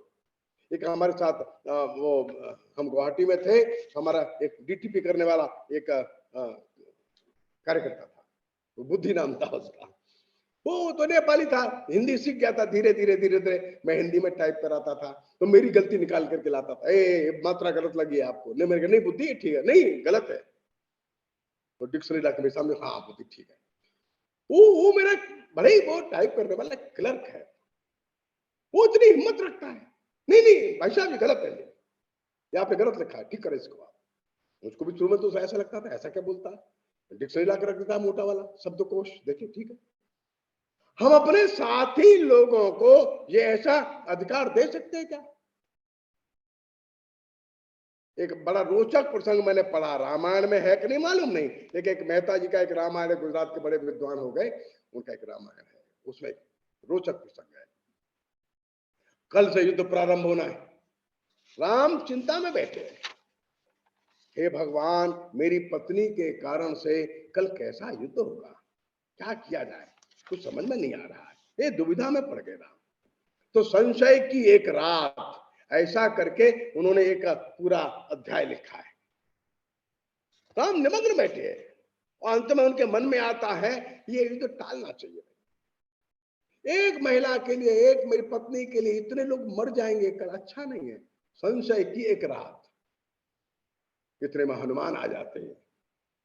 राम अपनी बात, अपने मन की बात हनुमान को समझा देते हैं, नहीं राम ऐसा नहीं है, यह युद्ध केवल आपकी पत्नी के लिए हो रहा है, ये गलत। ये सारे जगत की जो स्त्री नारी पूरी जाति है, पूरा समाज है, उनके अस्तित्व का संघर्ष है, उनके सम्मान का संघर्ष है। एक महिला है आपकी पत्नी, उसको लेकर के संघर्ष है, ऐसा नहीं है। तो हनुमान कौन है? एक सामान्य जन है। राम कौन है? एक महामानव है। एक सामान्य जन एक महामानव को भी रास्ता दिखाता है और महामानव तभी बन पाता है जो एक सामान्य जन का मन समझ लेता है। तो इस रामायण में हमको अनेक स्थान ऐसे मिलेंगे जिसमें केवल महामानव राम जो है ये केवल कहने का नहीं है, उसके जीवन के आदर्शों से एक बार में प्रकट होता है। राम सबका सहयोग लेकर के आगे बढ़ते हैं।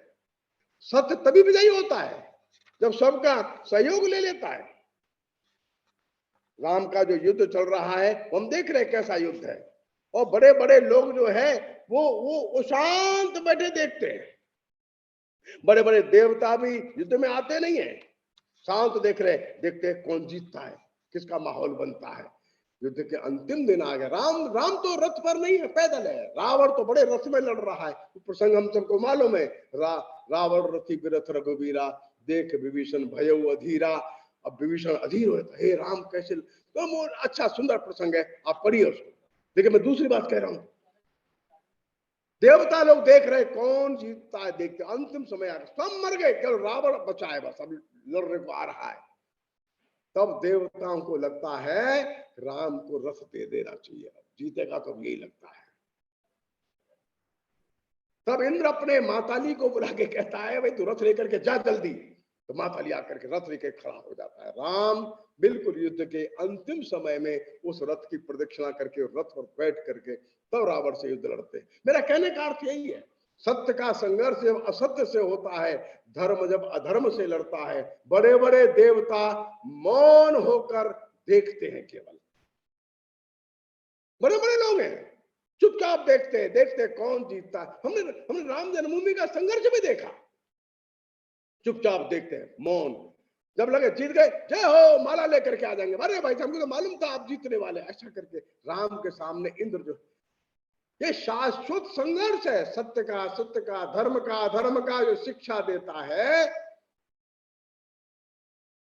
ये जो बड़ा बड़ा जो कहलाता है ये सामने नहीं आएगा, ये चुपचाप देखेगा। ये बहुत बुद्धिमान है, बहुत चतुर है, जो जीतेगा उसी के गले में माला डाल देगा। ये अंत में देखो रावण मर गया, और विभीषण कहता है कि भाई इसका संस्कार मेरे करने का मन नहीं है, मैं इसका संस्कार नहीं करूंगा। राम कहते नहीं, विभीषण संस्कार करो, ये तुम्हारा भाई था, इसका अर्थ है ये मेरा भी भाई था। देख कितनी बड़ी बात है, राम रावण को अपना भाई कह देते हैं। विभीषण तुम्हारा भाई था ना, और तुम मेरे भाई जैसे हो, ये मेरा भी भाई था। मरणांतानी वैराणी, बहुत सुंदर वाक्य राम बोलते हैं। मरणांतानी वैराणी, जो वैर जो है मरने के बाद अंत हो जाता है। ध्यान रखो, किसी से हमारा झगड़ा हो जाता है, वो मर गया, उसके बेटे से वैर मत मानो, उसके बेटे से संबंध करो, उसके घर में संबंध फिर जोड़ लो, जाने दो। उनसे थोड़ा झगड़ा था, हमारा विवाद हो गया था, जाने दो। राम इस बात का संदेश देते हैं कि मरणांतानी वैराणी, वैर जो है मरने के साथ ही समाप्त हो जाता है। युद्ध हो गया, सब जीत गए, लेकिन राम जो है युद्ध जीतने का श्रेय एक एक करके सबको देते हैं। अरे भाई हनुमान ने बहुत किया, बहुत भाई गजब कर दिया, नल्ली ने बहुत सुंदर, अरे इन्होंने ऐसा किया, मैंने जीता युद्ध ना, मैं ये राम नहीं करते। ये जीवन का संदेश है। अच्छा काम हुआ, सफलता मिल गई, दूसरों को दे दो। असफलता मिल गई, अपने सिर बांध लो। कलाम साहब सतीश धवन के साथ काम कर रहे थे। सतीश धवन तो बड़े थे, कलाम साहब तो जूनियर थे। सैटेलाइट लॉन्च किया, असफल हो गया। ये टीम थी, ये कलाम साहब के साथ की टीम थी। बाहर पत्रकार बैठे हैं बड़ी संख्या में, और देख रहे क्या हुआ, बताइए सर। तो सतीश धवन जी ने कलाम साहब का, तुम रुक जाओ, अंदर बैठो, और फिर तुम अंदर जाओ, तुम मत जाओ प्रेस वालों से, मैं जाता हूं। सतीश धवन प्रेस वालों के पास गए और क्या बोले, देखो भाई हमारे लड़कों ने बहुत काम किया, बहुत मेहनत किया, बहुत परिश्रम किया, लेकिन आज हमको सफलता नहीं मिली। हमने सैटेलाइट लॉन्च किया, वो फेल हो गया, वो गिर गया, और ये सारी जो असफलता मिली है, इसका जो भी अपयश है वो मेरा है। मैं जिम्मेदारी लेता हूं, हम आगे फिर मेहनत करेंगे, कल सफल होंगे। सब अखबारों सती धवन का नाम निकाला। सती धवन ने असफलता का जो है जिम्मा अपने ऊपर लिया, बात खत्म हो गई। अगला सैटेलाइट लॉन्च हुआ, वो सफल हो गया। तो कलाम साहब ने कहा सर प्रेस में जाइए, प्रेस बैठा। नहीं नहीं अब तुम जाओ, जाओ प्रेस में जाके बोलो। नहीं सर आप जाइए। नहीं नहीं तुम जाओ। तो कलाम साहब गए। आज हमने सैटेलाइट लॉन्च किया, लेकिन जो हमारे गाइड है, हमारे पूरे फिलोसोफर है, हमारे मास्टर है, पूरे इसके हेड है, सारे इसके ब्रेन है, सतीश धवन जी, उनके कारण से आज हम सफल हो गए। This is team spirit. Ram इसका जनक है। राम कहता आ रहा है मैं मत करो। जब मैं था तब हरि नहीं, और हरि है तब मैं नाही। मैं करता उसको सफलता नहीं मिलती, भगवान नहीं मिलते। मैं था तब हरि नहीं, हरि है तब मैं नाही। प्रेम गलियत सांकरी, जामे दोनों समाही। ये सफलता का मार्ग इतना सकरा है, भगवान को पाने का मार्ग भी इतना सकरा है। मैं चलेगा तो नहीं, मैं को निकालेगा। हरि है तो हरि ही रहेगा, प्रभु को रखो। और इसलिए राम जो है ये शत्रु की भी प्रशंसा करते हैं। रावण मर गया तो कोई बात नहीं, जाने दे। बड़ा बलवान था, बड़ा शूरवीर था। युद्ध के मैदान में उसका जैसा व्यक्ति मिलना मुश्किल था। वो महात्मा था, वो बल संपन्न था। देखिए राम के शब्द देखिए, रावण के लिए जो बोल रहे हैं तेजस्वी बलवान शूर संग्रामेषु च नित्यशः। वो बलवान था, वो शूरवीर था, संग्राम में उसके सामने टिकना मुश्किल था। महात्मा बल संपन्नो रावणो लोक रावण। वो महात्मा था, वो बल संपन्न था। विभीषण, ध्यान रखो इस बात को। अपने शत्रु की भी प्रशंसा करने में राम जो है वो पीछे नहीं हटते। मंदोदरी रो रही है, सब सर्वनाश हो गया। मंदोदरी बोलती है अवश्यमेव लभते फलम पापस्य कर्मणा। अवश्यमेव, जो पाप किया है उसका फल अवश्य ही मिलता है। वो जो मंदोदरी कह रही है, जो हर काल के लिए संदेश है। अवश्यमेव लभते फलम पापस्य कर्मणा। अवश्यमेव लभते फलम पापस्य कर्मणा।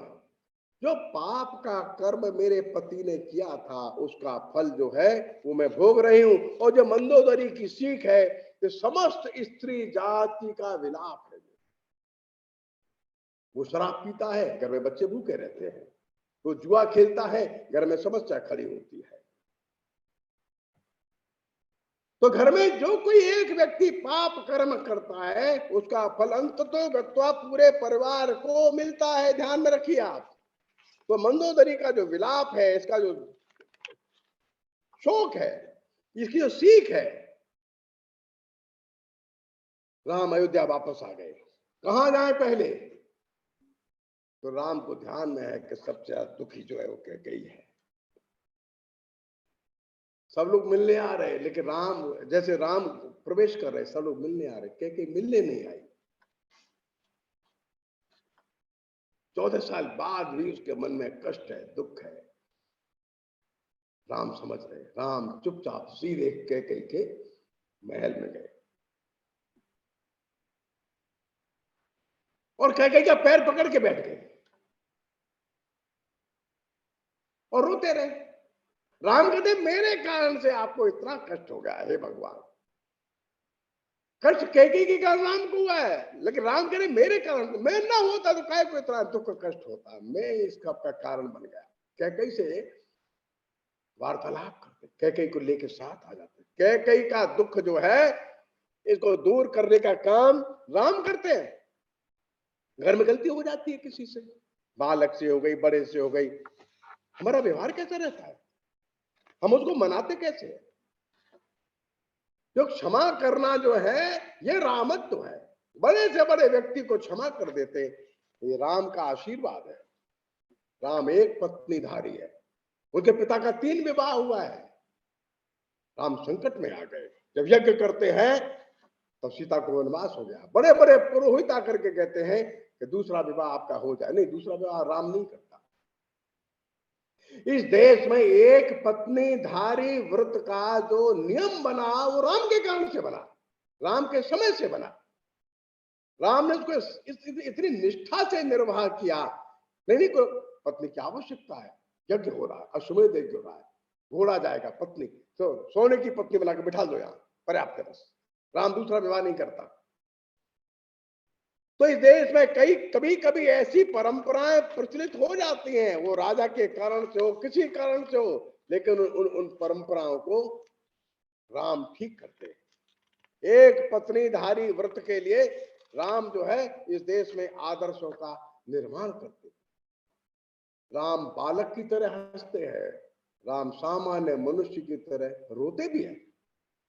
हमने कृष्ण को रोते नहीं देखा होगा कभी, कृष्ण जीवन में कभी नहीं रोए, लेकिन राम बार बार रोते हैं।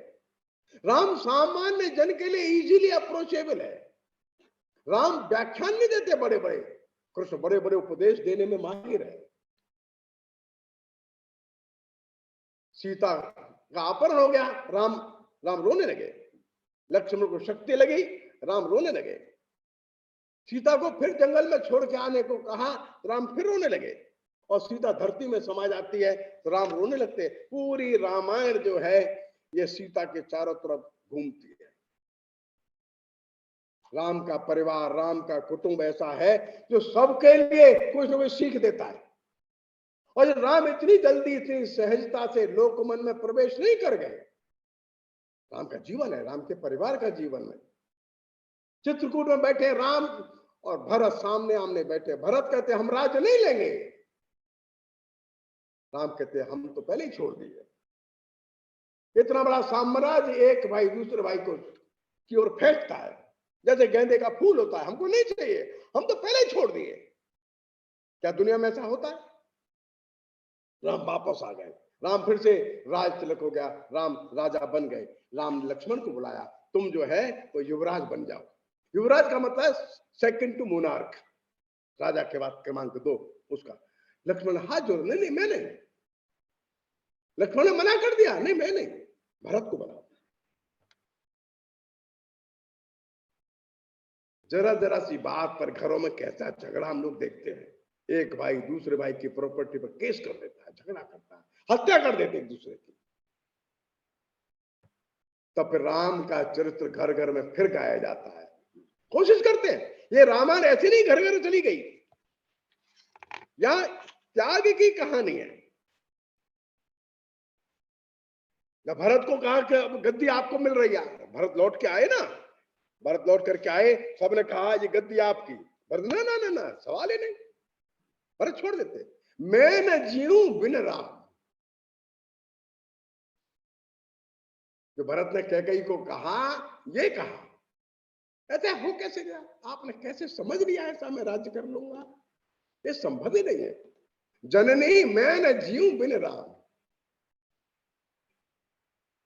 मैं राम के बिना मैं जिंदा ही नहीं रह सकता, मैं राज्य करने का प्रश्न ही नहीं। और जब भरत आ रहे दूर से, चित्रकूट आ रहे, लक्ष्मण के मन में संदेह हो गया, ये तो फिर गड़बड़ करेगा कि इतनी बड़ी सेना लेके क्यों आया? बड़ी सेना पीछे आ रही है, ये पहाड़ पर बैठे हजारों लोग चले आ रहे हैं, हाथी घोड़े आ रहे हैं। लक्ष्मण के मन में संदेह हो गया, ये फिर यहां भी चैन से नहीं रहने देगा क्या? ऐसा बोलता है। तो राम कहते ना ना ऐसा नहीं। लक्ष्मण कहता है इसको सत्ता का मद आ गया लगता है, अयोध्या का शासन इसको मिल गया, अब सेना लेकर के यहां आ रहा है। तो भरत गुस्से में है, वो लक्ष्मण गुस्से में है। राम क्या कहते हैं, नहीं नहीं लक्ष्मण तुमको समझ में नहीं आता है, भरत को सत्ता का मद कभी नहीं होता। भरत है राजमद, ये भरत मेरा भाई जो है ना, इसको सत्ता का मद हो ही नहीं सकता है। इसको तीनों लोक का राज्य मिल जाए तो भी इसको कोई अहंकार होने का कोई प्रश्न ही नहीं है। उर्मिला को देखिए, तो लक्ष्मण बोले कि राम आपके साथ चलेंगे, तो अपनी पत्नी उर्मिला के पास जाते हैं। वो सोच रहे हैं कि उर्मिला क्या कहेगी, भगवत सीता तो चलने को तैयार होगी, ये भी जिद करेगी, मैं भी चलती हूँ। अब देखिए परिवार का सामंजस्य देखिए। उर्मिला कहती है आप निश्चिंत होकर जाइए। वो ये नहीं कहती सीता जा रही है हमको भी ले चलो, ये नहीं नहीं, तुम्हारे जिम्मे में सेवा है, भाई और भाभी मौजूद है, उनके साथ तुम जाओ और पूरे समय 14 साल मैं यहां रहूंगी, तुम आ जाओ। ये और मिला है। तो राम का पूरा परिवार कैसे एक दूसरे को समर्पित है, कैसे एक दूसरे की चिंता करता है, एक दूसरे को समझता है। और उर्मिला की सोच बहुत बड़ी है, बहुत बड़ी सोच है। राम जब वापस आ गए तो पूछते हैं भाई किस किस को क्या क्या चाहिए, ऐसा पूछ रहे, एक एक एक मांगते हैं। तो जो इसकी पत्नी है भरत की, वो कहती है, नहीं शत्रुघ्न की पत्नी है, वो कहती है क्या ये जो आपने वल्कल वस्त्र पहने थे ये हमको दे दो। ये वल्कल वस्त्र क्यों मांग रही है? वो कहती है इन वस्त्रों को इस अयोध्या के राजमहल में आने वाले राजकुमार देखेंगे।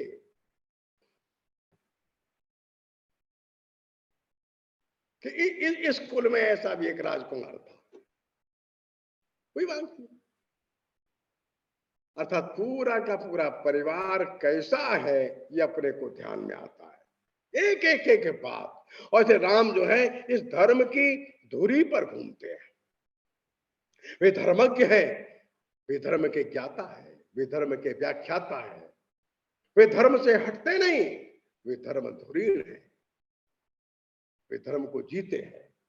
और श्री राम विग्रहवान धर्म, राम धर्म का अवतार है, धर्म साक्षात शरीर लेकर के अवतरित हो गया इस धरती पर, वो राम। तो राम धर्म धुरीण है, धर्मज्ञ है, धर्म के ज्ञाता और व्याख्याता है, विग्रहवान धर्म है, साक्षात धर्मावतार है। और जैसे लोक मन में बैठ गए, गहराई से बैठ गए, और जब जब देश संकट में आया तब तक राम का चरित्र इस देश के लोगों के लिए ऐसा मार्गदर्शक बन जाता है, घनघोर कठिनाई में से मार्ग निकाल लाता है, वो राम है। रामचरितमानस लिखा तुलसीदास, बड़ा कठिन काल है, 15वीं 16वीं शताब्दी जो है बहुत कठिन है, 17वीं शताब्दी बहुत कठिन काल है। मंदिर भी नहीं बचे, राजा भी नहीं बचे, सेना भी समाप्त हो गई, कहां जाए कुछ समझ में नहीं आता है। इस हिंदू समाज का तारनहार कौन है? ऐसे में बाबा बैठ करके चुपचाप बड़ा चरित्र लिखता है राम का। बाबा संस्कृत के बड़े विद्वान है, लेकिन लोक भाषा में अवधी और भोजपुरी में उन्होंने रामचरितमानस लिखा, और देखते देखते मानस जो है लोगों के कंठ में समा गया। करोड़ों करोड़ों परिवारों में लोग रामचरितमानस को याद कर लिए, रामलीलाएं होने लगी। उस कठिन काल में जो न राजा है, न सेनापति है, न सेना है, न बड़ा मंदिर है, कुछ नहीं बचा। लोगों ने हनुमान चालीसा और रामायण याद कर ली, जगह जगह रामलीला होने लगी, लोग बोलने लगे राजा राम की जय, हमारा राजा राम है, हमारा राजा राम है। छोटे छोटे मंदिर बना लिए हनुमान जी के, हनुमान चालीसा। सारे हिंदू समाज को एक मंच मिल गया। निराशा हताशा में डूबा हुआ हिंदू समाज फिर से राम का नाम लेते हुए एक स्थान पर एकत्रित हो गया। जाति का भेद, वर्ण का भेद, छोटे और बड़े का भेद, ऊंच और नीच, शिक्षित और अशिक्षित, संपन्न और विपन्न, सब रामलीला में एक थे। हनुमान चालीसा में एक साथ खड़े थे, कथा एक साथ सुनते थे। लोगों को लगा जब जब होए धर्म की हानि, बाढ़े असुर अधम अभिमानी, फिर राम आ जाएगा, चिंता मत करो, डटे रहो। संकट का काल निकल गया और राम जो है फिर से धीरे धीरे संभाल करके पूरे देश में हिंदू समाज को बाहर निकल लाया। एक विंसेंट स्मिथ नाम का एक बड़ा इतिहासकार है, उसने अकबर द ग्रेट मुगल नाम की किताब लिखी है। गोस्वामी तुलसीदास के बारे में वर्णन करता है, कैसा आदमी था जैसे ऐसा ग्रंथ लिख दिया, करोड़ों करोड़ों लोग अपने पास दबाए घूम रहे हैं, घर घर में हाथ से लिख करके जाता था। प्रेस कहां थे 16वीं शताब्दी में? तो विंसेंट स्मिथ अपनी किताब जो है अकबर द ग्रेट मुगल, इसमें लिखता है, मैं एक पैरा पढ़ के सुना रहा हूं, आप ध्यान से सुनिए। वो कैसे मानस जो है लोगों के मन में बैठा है, कैसे तुलसीदास ने बड़ा काम किया है। Tulsidas is the tallest tree in the magic garden of medieval Hindu poetry. His name will not be found in Ain-e-Akbari or in the pages of Muslim annalists or in the books of European authors based on the narratives of the Persian historians. Yet, that Hindu was the greatest man of his age in India, greater even than Akbar himself, in as much as the conquest of the hearts and minds of millions of men and women affected by the poet was an achievement infinitely more lasting and important than all the victories gained in war by the monarch. इस बड़े सम्राट ने जितनी भी बड़ी विजय पाई होंगी, उससे ज्यादा विजय तो इस तुलसीदास ने पाई है। लोगों के हृदय में कैसा बैठ गया। गांव गांव, गली गली, मोहल्ला मोहल्ला हनुमान चालीसा और रामायण इस राम को लेकर के प्रारंभ हो गया। हिंदुओं पर जजिया टैक्स था, तीर्थ यात्रा पर टैक्स था। ऐसे कठिन समय में इसमें से निकाल करके लाए, राम ही लाए। रामचरितमानस के बारे में ग्रियर्सन नाम का एक और बड़ा विद्वान है, इसने बड़ा भारी साहित्य लिखा है भारत के साहित्य जो भक्ति मूवमेंट का था उसके ऊपर। वो ग्रियर्सन लिखता है, if we take the influence exercised by him at the present time as our test, he is one of the 3 or 4 great writers of Asia. Over the whole Gangetic Valley, his great work Ramayana is better known than the Bible in England. Bible की जो ख्याति होगी उससे ज्यादा। एक बोरानिकोव करके वो थे रूस के बड़े साहित्यकार, उन्होंने पूरी मानस रशियन में ट्रांसलेट करी। वो कहते हैं एक ग्रंथ इतना बड़ा परिवर्तन कर देता है इस देश में, इसको तो रूसी लोगों को, बच्चों को पढ़ना चाहिए। पूरा रामचरितमानस रशियन में ले आए। बंधुओं, दुनिया का कोई भी देश ऐसा नहीं जिस भाषा में रामायण न लिखी गई हो। और कम से कम 20-25 देश तो ऐसे हैं जहां लाखों लाख घरों में रामायण है। फिजी है, ट्रिनिडाड है, गुयाना है, मॉरिशस है, इंडोनेशिया है, थाईलैंड है, बहुत जगह रामायण लेके लोग चले जाते थे। रामायण चली गई, अर्थात ये राम, इसके राष्ट्रीय परिवेश में अगर हम देखें, एक सरोकार में देखें, बहुत बड़ा। अंत में एक उदाहरण आपको देता हूं, उसके बाद अपनी बात में समाप्त कर देता हूं। लोहिया जी तो बड़े भारी कोई धार्मिक व्यक्ति नहीं थे, वे पूजा पाठ में विश्वास नहीं करते थे, लेकिन उन्होंने राम, कृष्ण और शिव के बारे में 3 लेख लिखे हैं। हम में से जिनको रुचि हो वे अध्ययन करें। वे लिखते हैं, कुछ ऐसी बात है जो सारे देश को एक बनाए रखती है। राम उत्तर से लेकर दक्षिण को जोड़ देते हैं। रामेश्वर के मंदिर में खड़े हो जाइए आप, सारा हिंदुस्तान आपकी आंखों के आगे से निकल जाता है। आगे लिखते हैं, मैं रामेश्वरम गया। रामेश्वरम राम ने स्थापित किया हुआ एक स्थान है। मैं बाहर से ऐसे दौड़ करके गया जैसे कोई गाय अपने बछड़े के लिए मिलने जाती है। वो धार्मिक नहीं थे, लेकिन राम कैसे जनमन से जुड़े हैं, लोक मन से जुड़े हैं, धरती से जुड़े हैं, सारे देश को एक बनाते हैं, राष्ट्रीय एकता का एक नया संदेश देते हैं जो हर युग में अपनी नवीनता के साथ प्रस्तुत हो जाता है। और जो राम मंदिर, एक ईंट पत्थर का बड़ा मंदिर निर्माण करना, ये नहीं, इस देश के सनातन दर्शन को फिर से लोक मन में स्थापित कर देने का काम इस राम मंदिर का काम है। इस देश के अंदर समरसता लाना, विविधता, भिन्नता, विरोधाभास समाप्त करना, असहिष्णुता को समाप्त करना, राष्ट्रीय एकता की फिर से पुनर्निर्मित करना, इस राम मंदिर का यह संदेश है। यह देश जो 4.5 लाख गांव से निधि के लिए पैसा भेजता है, लाखों गांव से शिला भेजता है, राम के नाम पर एकजुट हो जाता है। भाषा का भेद, प्रांत का भेद, गरीब अमीर का भेद, पढ़े बिना पढ़े का भेद, ब्राह्मण शूद्र का भेद नहीं मानता। और उद्योगपति भी खड़ा है और पीछे मजदूर भी खड़ा है, ब्राह्मण भी खड़ा है, बगल में शूद्र भी खड़ा है। राम ऐसा आध्यात्मिक पुरुष है, वो ऐसा आध्यात्मिक जीवन और चरित्र है जो भारत के हृदय में इतना गहराई से बैठा है। उसको समझने की आवश्यकता है, इसलिए राम मंदिर है, इसलिए अयोध्या है। नमस्कार।